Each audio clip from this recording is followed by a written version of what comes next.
مدینۃ الاولیاء احمد آباد شریف ہند کے ہفتہ وار سنتوں بھرے اجتماع میں مبلغ دعوت اسلامی و نگران مرکزی مجلس شورا حضرت مولانا ابو حامد حاجی محمد عمران اتاری مدہ ذلہ العالی نے بذریعہ مدنی چینل سنتوں بھرا بیان فرمایا۔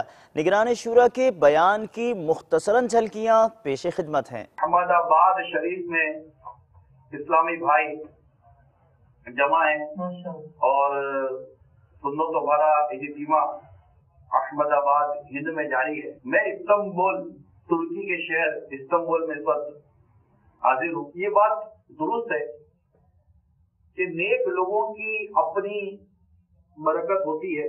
اللہ تعالیٰ ہم سب کو بھی نیک لوگوں کی برکت عطا فرمائے۔ قبر کا معاملہ ہے بڑا تشویشناک۔ ہم قبر کو بھول گئے، لیکن یاد رکھیے قبر ہمیں نہیں بھولی۔ فرمان مصطفیٰ صلی اللہ علیہ وسلم میں اس ذات کی قسم جس کے قبضہ قدرت میں میری جان ہے، اگر کوئی آدمی اللہ تعالیٰ کی راہ میں قتل کیا جائے پھر زندہ، پھر اللہ کی راہ میں قتل کیا جائے پھر زندہ ہو اور اس کے ذمہ قرض ہو تو وہ جنت میں داخلہ ہوگا، یہاں تک کہ اس کا قرض ادا کر دیا جائے۔ قرض والے بہت بڑا بوجھ ہے۔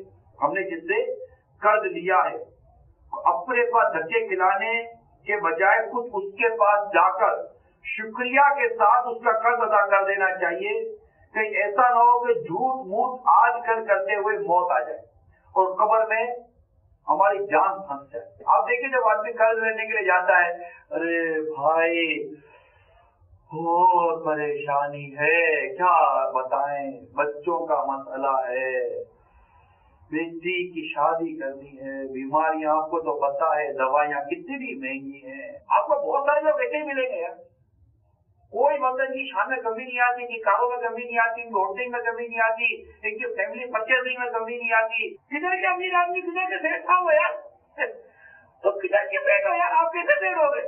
اتنا پیسہ ساتھ میں لوگوں کے بیٹھے ہوئے، دونوں کے 10 لاکھ لیتے، اس کے 25 لاکھ لیتے، اس کے 20 لاکھ لیتے، اس کے 15 لاکھ روپے لیتے، کیا بولوں میں، بسکٹوں والا کیلا بناتے ہیں یا مطلب بس کیا بتاؤ یار، اور جب دینے کی باری آتی ہے تو اس کے جوتے لگوا دیتے۔ میں نے دیکھے ہیں بھاگے بند، کاروبار میں لاس ہو گیا، پیمنٹ دینے کے لیے نہیں، اب بھاگے بند۔ یہ میں آپ کو یوں سمجھے، آپ کی ابجدی میں جس کو کہتے ہیں کاروباری لینگویج میں ٹپس دے رہا ہوں، ٹپس۔ انسان دنیا کے جس مکان کو نہایت مضبوط اور مستحکم بناتا اور عمدہ سے عمدہ انداز سے سجاتا ہے، وہ اس کے پاس ہمیشہ نہیں رہتا، آخر دوسرے لوگ اس کے اندر آباد ہو جاتے ہیں، اس کے خون پسینے کی کمائی اور جمع شدہ پونجی اور بینک بیلنس پر بھی دوسرے ہی لوگ قبضہ جماتے ہیں۔